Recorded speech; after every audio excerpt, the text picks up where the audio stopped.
Good day, my name is Valery Motebadze. I'm Professor of International Relations, and today I will talk about the distribution of power in the anarchic international system. The aim of this presentation is to explain how power is distributed in the modern international system and what role power plays in the anarchic international system. I will divide my presentation in three parts. First, I will talk about the structure of the international system. Second, I will define the term power, and I will describe tangible sources of power and intangible sources of power. And finally, I will describe the demographic processes, and I will explain how demographic processes cause major shifts in the balance of power. First, let me explain the structure of the international system. The modern international system is stratified and is often compared to a chessboard. Stratification refers to the uneven division of resources and uneven division of power among different groups of states. As you know, states differ from each other in terms of power and resources that they possess. Some states have a lot of wealth and natural resources. Other states have less natural resources. So power and resources are not equally distributed among states. Some states are extremely powerful, other states are less powerful. Just like chess pieces that are placed on the chessboard have different weights during play, states also have different capabilities when engaging with each other on international arena. The most powerful and influential piece on the chessboard is the queen, that can move in any directions and its maneuvering space is not limited. The weakest piece on the chessboard is the pawn, which has very limited possibilities to move and very limited maneuvering space. Modern international system resembles very much a chessboard, where the states are stratified according to the power potential. The most powerful state in the international system is the superpower, which can be compared to the queen on the chessboard, as it is the most influential figure in international politics and has tremendous maneuvering capabilities. On the other hand, weak states in the international system can be compared to pawns, which have very limited possibilities and can play only a minor role in world politics. In other words, just like a chessboard, international system is hierarchically organized, as power and resources are not equally distributed among states. Great tasks in the international system can only be performed by political units with great capabilities. World politics is always led by the most powerful states. As you can see on this diagram, the international system is hierarchically organized. The international system here has the shape of the pyramid. The state's position on the hierarchical ladder depends on its power. The stronger the state is, the higher it stands on the hierarchical ladder. Superpower is the most powerful state in the international system. Superpower is the strongest state among the great powers. Superpowers create and structure the international system according to their own preferences. Superpower, as it is the most powerful state, creates and structures the international system according to its own geopolitical and geoeconomic interests. If there is one superpower international system, then we talk about unipolar international system. If there are two superpowers in the international system, then international system is bipolar. But if there are more than two superpowers in the international system, then the international system is multipolar. Superpower dominates the international system and does not spare an effort to spread its ideology, norms and values on a global scale. Superpower often creates institutions in order to dominate international system and control other states of the world. We can take as an example, for instance, United States. When United States became a superpower after the Second World War, it created institutions such as World Bank, International Monetary Fund, United Nations, and so on, in order to dominate and control other states. Superpower is the dominant state in the international system. The first this term superpower was first used in 1944. This term was invented by William Fox. William Fox was a professor of international relations at Columbia University, and he invented this term, superpower, in 1944. He identified three superpowers in 1944. United States, Soviet Union, and Great Britain. But as you know, after the Second World War, Great Britain lost the status of the superpower because the empire which was created by Great Britain started to disintegrate after the Second World War. Great Britain lost colonies, and as a result it lost a superpower status. And two superpowers remained after the Second World War in the international system. These two superpowers were Soviet Union and United States of America. So international system became bipolar after the Second World War. According to some scientists and according to some historians, the first superpower in the international system was the Roman Empire. But I don't agree with this idea, because I think that the empire which was created by Alexander the Great was the first superpower in the international system.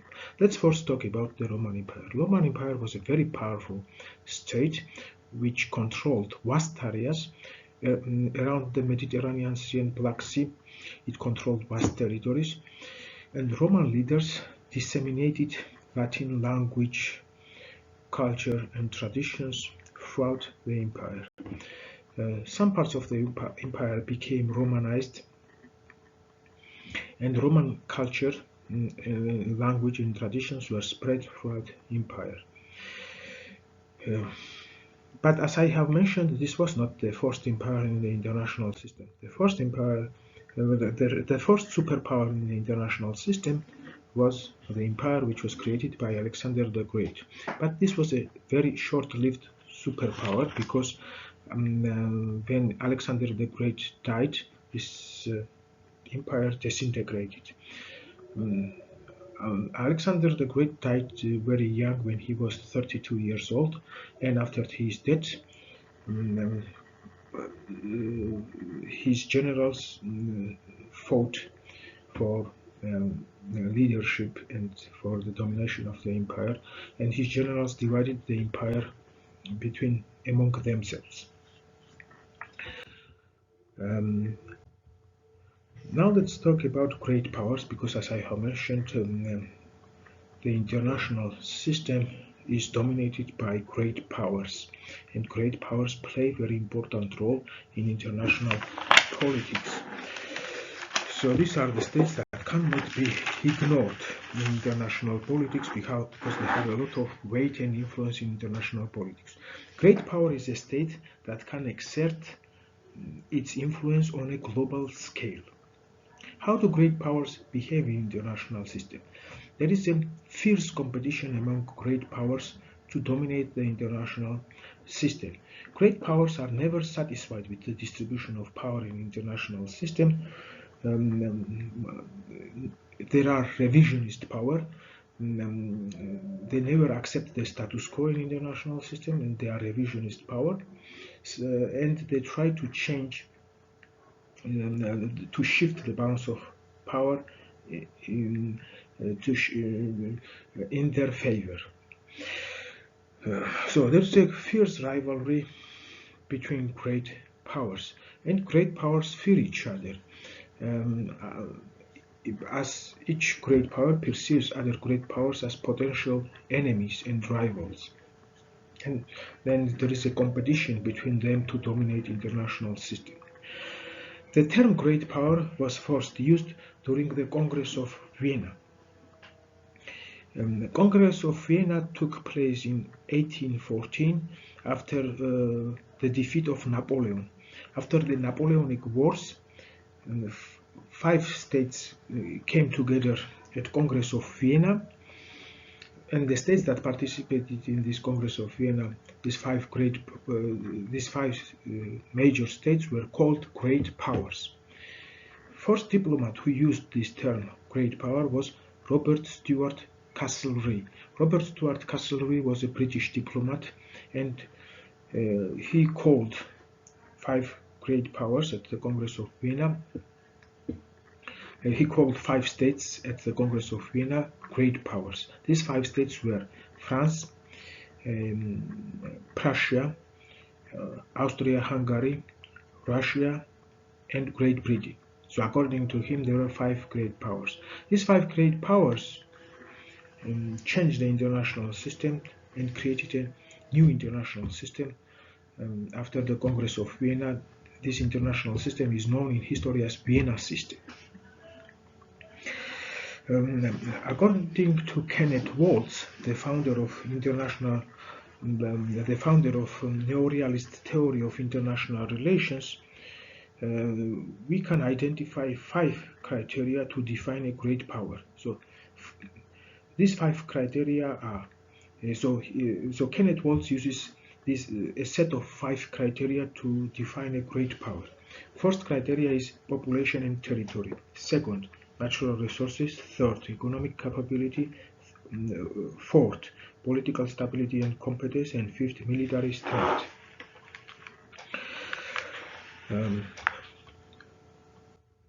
Now let's talk about middle powers. Middle power is a state that is not as powerful as great power or superpower, but still has large or moderate influence in international politics and still plays a vital role in international politics. So middle powers does not have as much power as great power or superpower, but still plays a vital role in international politics. Italian diplomat Giovanni Botero identified 3 types of states: Grandissime, Mezzano, and Piccoli. Giovanni Botero was an Italian priest, writer, public figure, and diplomat. He lived in the 16th century, and he identified 3 types of states: Grandissime, Mezzano, and Piccoli. According to Giovanni Botero, Grandissime is the most powerful state in international politics. It has a lot of power, so Grandissime is in fact great power. Mezzano is a middle power. And with regards to Piccoli, we have to say that Piccoli is a small power. So now let's talk about middle power. Mezzano, middle power, according to Giovanni Botero, is a state that has sufficient strength and authority to stand on its own without the need of help from others. So that's how he defined the middle power. So according to him, middle power is a state that has sufficient strength and resources to stand on its own and does not need help and assistance from other states. Middle powers are states that have a moderate ability to influence the behavior of other states, in contrast to small powers which have little ability to influence other states.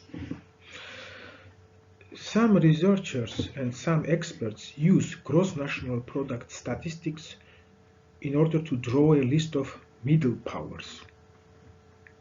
Economically, middle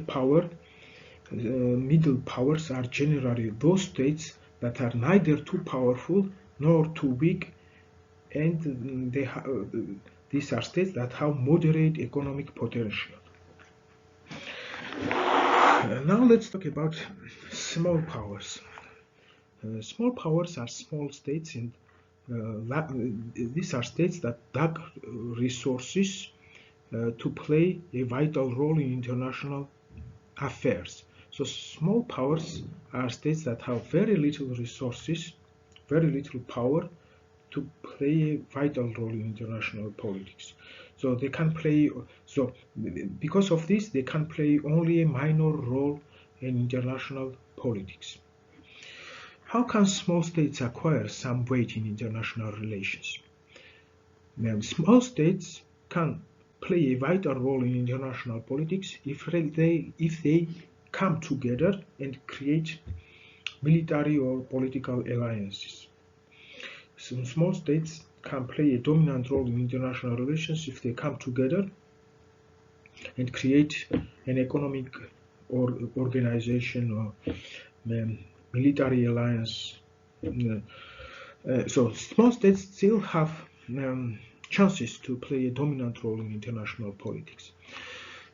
Small states, small powers are in favor of multilateralism, and they often oppose unilateralism. They are against unilateralism. They are in favor of multilateralism. Now I would like to define the term power. Um, there is no universally accepted definition of power. Power has been defined in many different ways. The definition of power varies from time to time and from place to place. In other words, power is a loaded term.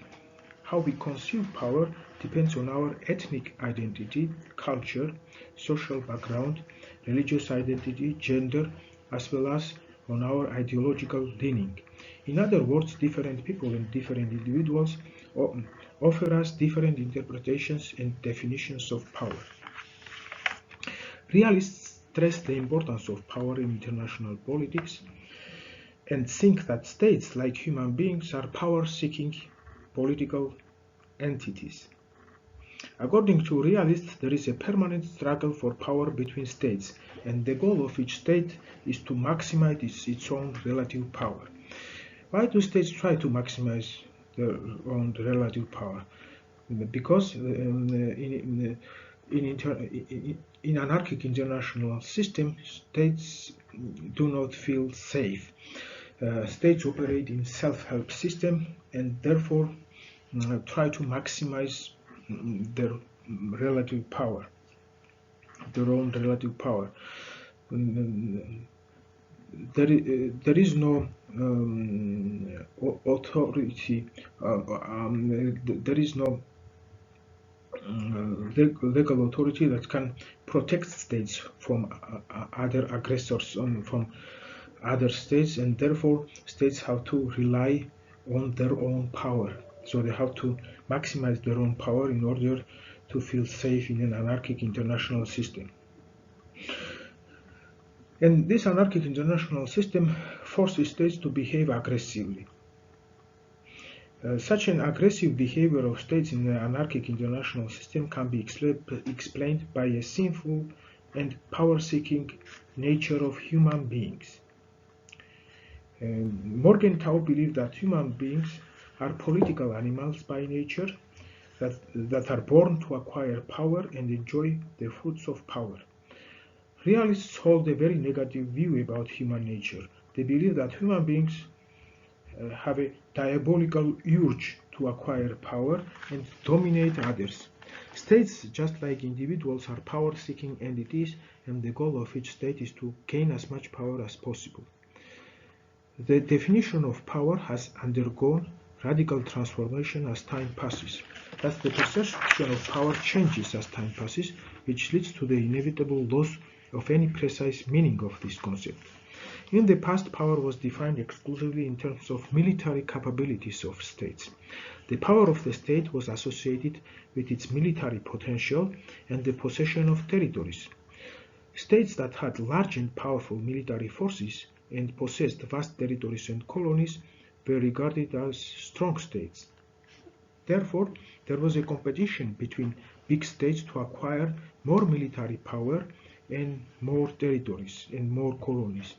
In the 19th century, there was a great competition between European states to conquer Asian and African lands, and they needed powerful military forces to carry out expansionist policies. In the 20th and 21st century, power is no longer viewed exclusively in military terms. Politicians and ordinary people have paid attention to the fact that power is a multidimensional phenomenon and is not solely associated with the military potential of the state. Other aspects are also important when defining the power of the state, such as tangible sources of power and intangible sources of power.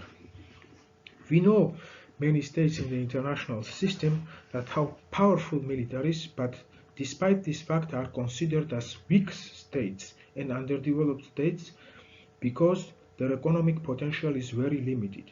We can take as an example North Korea, which has fourth largest army in the world, but still is regarded as a very weak and underdeveloped state where malnutrition and hunger is widespread. So in the 21st century, the power of the state can no longer be defined exclusively in terms of its military potential, and other factors have to be taken into account when calculating the power of the state. Although the military power still remains a vital component in defining state's power, other factors cannot be ignored and has to be taken into account. When calculating the state's power, its tangible sources of power as well as its intangible sources of power have to be taken into account. Tangible sources of power, in contrast to intangible sources of power, can easily be measured, observed, and categorized. The three most important tangible sources of power are geographic size and position, natural resources, and population. Now let's talk first about the geographic size.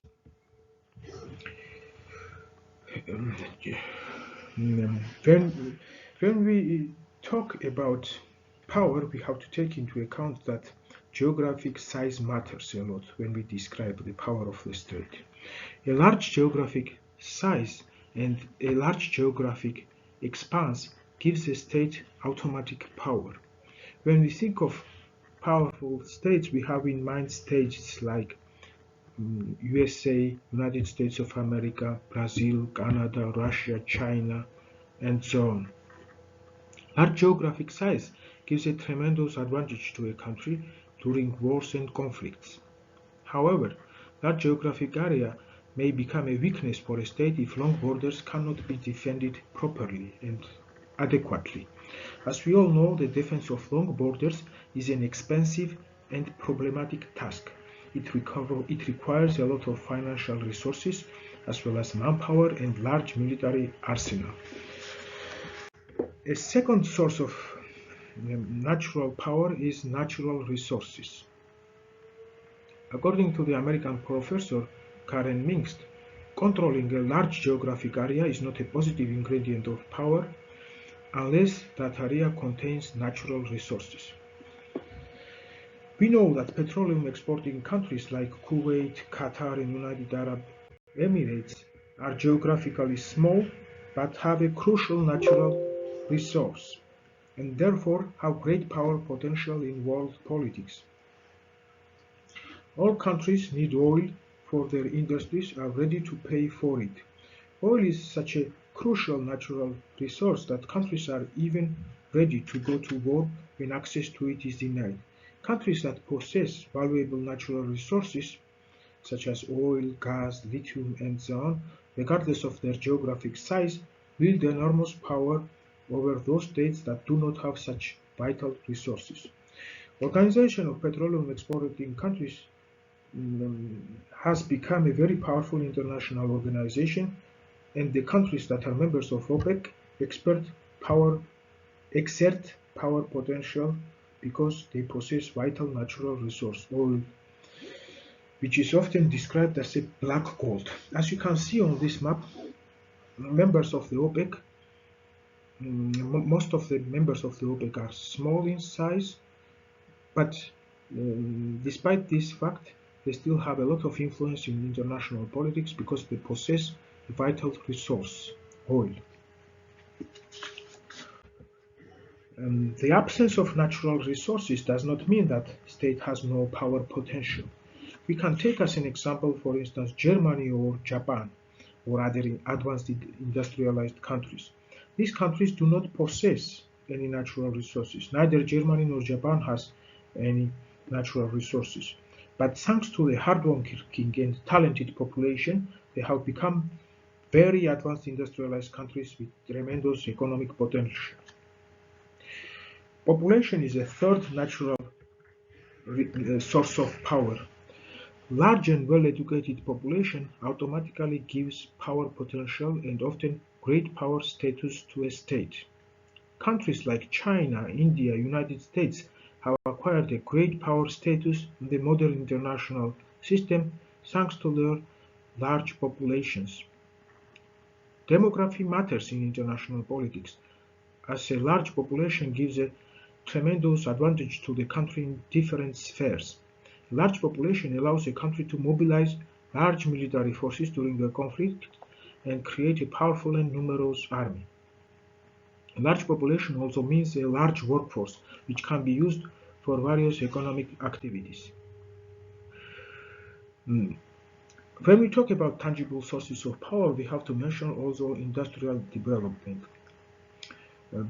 Because with an advanced industrial capacity, the advantages and disadvantages of geography diminish.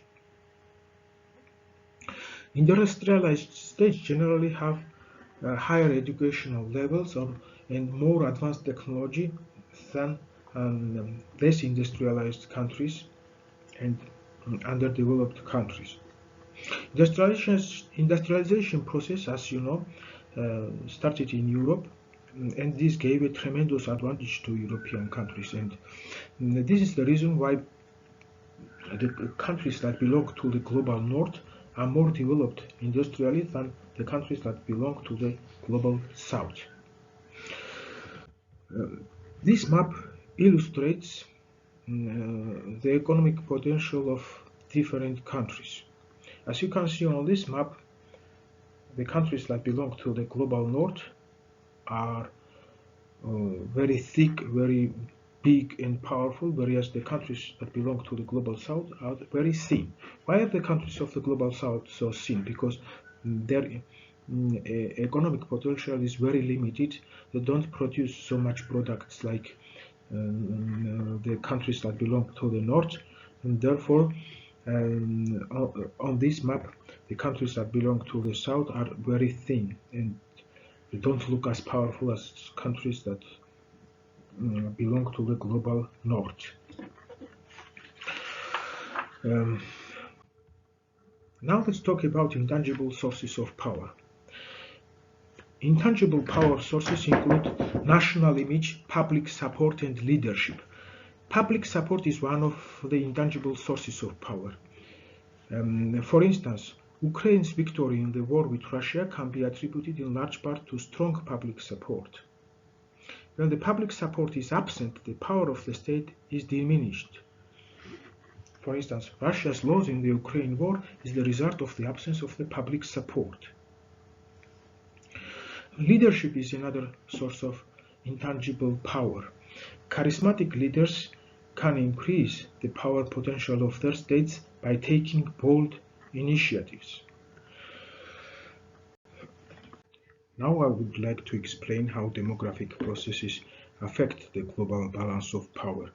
Migration processes often cause the shift of the balance of power. There is a tendency of people to migrate from poor countries to rich and industrialized countries. People from poor and underdeveloped countries often decide to migrate to the West because the West is more developed economically. As a result, poor and underdeveloped countries constantly lose qualified and experienced workforce. The West attracts the qualified workforce from poor and underdeveloped countries like a magnet. Poor and underdeveloped countries experience brain drain. These migration processes cause the shift in the balance of power. These migration processes increase demographic potential of the West and diminish demographic potential of poor and underdeveloped countries. As you know, China is the world's most populous country, which has the population of almost 1.4 billion people. It is the main peer competitor of the United States, and at first glance, it is a very impressive rival of the United States. Its economy is steadily growing, and it has become the main driving force of the world economy. Taking into account its rapid economic growth over the last years, many experts have predicted that China would surpass the United States as the world's leading power sometime in the next 2 decades. Yet, the country's demographic prospects and demographic structure suggest otherwise. A very serious problem that China is facing in recent years is the demographic crisis. Its population is aging and shrinking, while the population of the United States is growing steadily, thanks to immigration from other countries. Although China is the most populous country in the world, its population is shrinking rapidly because fewer children are being born in this country after decades of strict border control. The Chinese population is getting older, and the Chinese government is not able to stop the imminent demographic crisis that the country is facing. According to statistical data, in 2014, there will be more than 400 million elderly people in the country. In other words, 26% of the total population will be over 60 years old. This means that China's military capabilities will decrease in the future, and the country will not have the world's largest army. Unfavorable demographic trends will have also tremendous impact on the Chinese economy. Because of the acute demographic crisis, its workforce will shrink significantly. For the Russian Federation, the demographic outlook may be even worse. The Kremlin's main geopolitical objective is to transform Russia into a global power on the world stage. Yet its grandiose geopolitical ambitions is vastly mismatched with its human capital at its disposal. Over the last decades, Russia has experienced a very sharp decline in population. The population is shrinking due to low birth rates and high mortality rate, as well as war in Ukraine. Hundreds of thousands of Russians have left the country and fled to the west when Putin decided to invade Ukraine. Due to war in Ukraine, Russia has lost highly skilled and qualified workers, and its demographic potential is diminishing because of the war in Ukraine. Since the 1990s, Russia has experienced a brain drain, where the country faced the economic hardship and acute socio-economic problems. Russia's falling birth rate is leading to a population crisis in the country, with an annual decline of 700,000. As you know, because of the war in Ukraine, Western companies have left Russia, and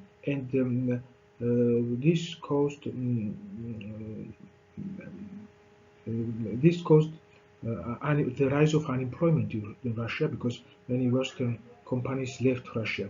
Russia is basically cut off from the Western market. European companies decided to stop any economic and financial activities in Russia. Russia's war in Ukraine is bleeding Russia's economy.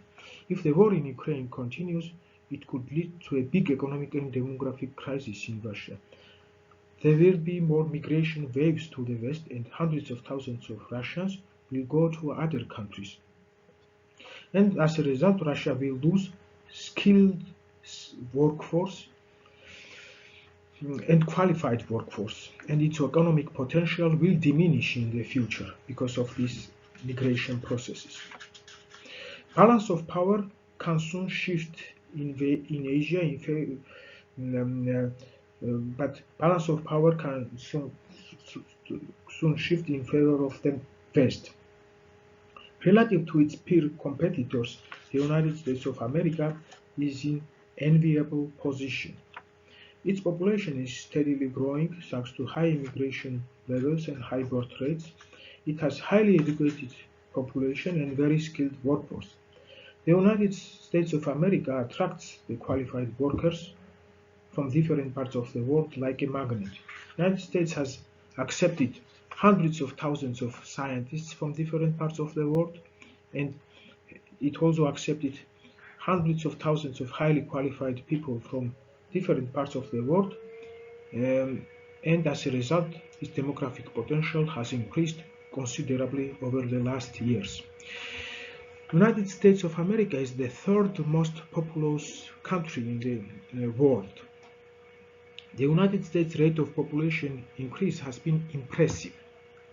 When the first census was conducted in the United States in 1790, it had a population of only 3.9 million people.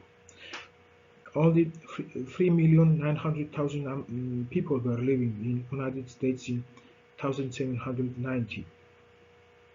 Today, the population of the United States of America is 335 million. Most Americans are immigrants or descendants of immigrants who came from various parts of the world.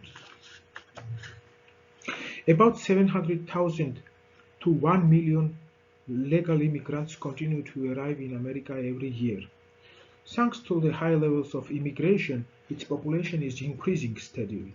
About 30% of the entire world's millionaire population reside in the United States, and 34% of the world's billionaire population resides in America. American political economist Nicholas Eberstadt thinks that no rival is likely to overtake the United States of America in terms of raw human potential anytime soon. Indeed, the United States of America has many advantages over its peer competitors thanks to its high immigration rates and high birth rates. When it comes to human capital, the United States of America has tremendous advantage over its peer competitors. With great demographics comes great economic progress and increased economic, political, and military power. So, United States of America still remains a land of immigrants and a melting pot of cultures, and through selective immigration policies, the government of the United States can still attract hundreds of thousands of highly skilled and qualified workers. A carefully planned and rational immigration policy can increase the human capital of the country considerably. So, in the 21st century, power can no longer be defined only in terms of military capabilities of the state. Other factors have to be taken into account, such as tangible sources of power and intangible sources of power. The international system is experiencing radical transformations, and we are witnessing the shifting of balance of power steadily. This shifting in the balance of power is mainly caused by migration processes. People tend to migrate from poor regions of the world to rich and prosperous countries. Poor countries are steadily losing the qualified workforce, and there is a steady flow of experienced personnel to the West. United States of America still remains as the richest and the most prosperous country in the world, and therefore attracts hundreds of thousands of qualified workers as a magnet. The main determining factor of the country's wealth is human capital, and if great power intends to remain a dominant power in the international system, then it should attract the qualified workforce from various parts of the world and should increase its demographic potential constantly.